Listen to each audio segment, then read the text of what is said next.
গল্পের নাম বৃষ্টি ভেজা ছাতা। সেদিন বৃষ্টি নেমেছিল হঠাৎ করে। আকাশটা যেন সারাদিনের জমে থাকা কথা একসাথে ঝরিয়ে দিচ্ছিল। বাস স্ট্যান্ডের এক কোণে দাঁড়িয়েছিল নীলা।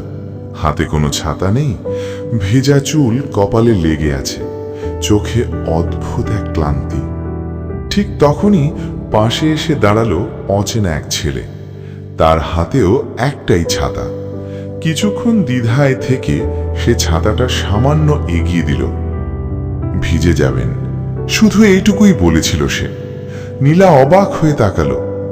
কোনো নাম জানা হলো না, কোনো পরিচয় না, তবু সেই মুহূর্তে ছাতার নিচে দাঁড়িয়ে থাকা দুজন অচেনা মানুষ যেন খুব পরিচিত হয়ে গেল। তারপর থেকে অদ্ভুতভাবে বৃষ্টির দিনগুলোতে তাদের দেখা হতে লাগলো। একই বাস স্ট্যান্ড, একই সময়। কথা খুব বেশি হতো না, কখনো দু একটা হাসি, কখনো নীরব দাঁড়িয়ে থাকা। ছাতার অর্ধেক ভাগাভাগি করে নেওয়ার মতোই তারা নীরবতাও ভাগ করে নিত। নীলার মনে হতো এই অচেনা ছেলেটা বৃষ্টির মতোই হঠাৎ আসে, শান্ত করে, আবার হারিয়ে যায়।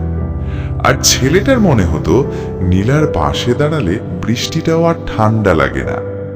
একদিন বৃষ্টি এলো, বাস স্ট্যান্ড ভিজে উঠল, কিন্তু নীলা এলো না। পরের বৃষ্টির দিনও না। তারপর আরো অনেক বৃষ্টি। ছেলেটা ছাতা হাতে দাঁড়িয়ে থাকতো, চারপাশে তাকাতো, কিন্তু নীলাকে আর দেখা যেত না। বছর কেটে গেল। একদিন শহরের ব্যস্ত রাস্তায় হঠাৎ চোখে পড়ল পরিচিত এক মুখ। নীলা। তার হাতেও ছাতা, পাশে অন্য কেউ। মুহূর্তের জন্য চোখাচোখি হলো। কেউ থামল না, কেউ ডাকল না। শুধু বৃষ্টির শব্দের ভেতর দিয়ে একটা নীরব অনুভূতি ভেসে উঠল। কিছু সম্পর্কের নাম হয় না, ঠিকানাও না, তবুও তারা বৃষ্টি ভেজা ছাতার মতো সারা জীবন মনে থেকে যায়। গল্পটা ভালো লাগলে লাইক, কমেন্ট, শেয়ার এবং সাবস্ক্রাইব করে বেল আইকনে ক্লিক করে আমাদের পাশে থাকুন এই রকম আরো নতুন গল্প শোনার জন্য।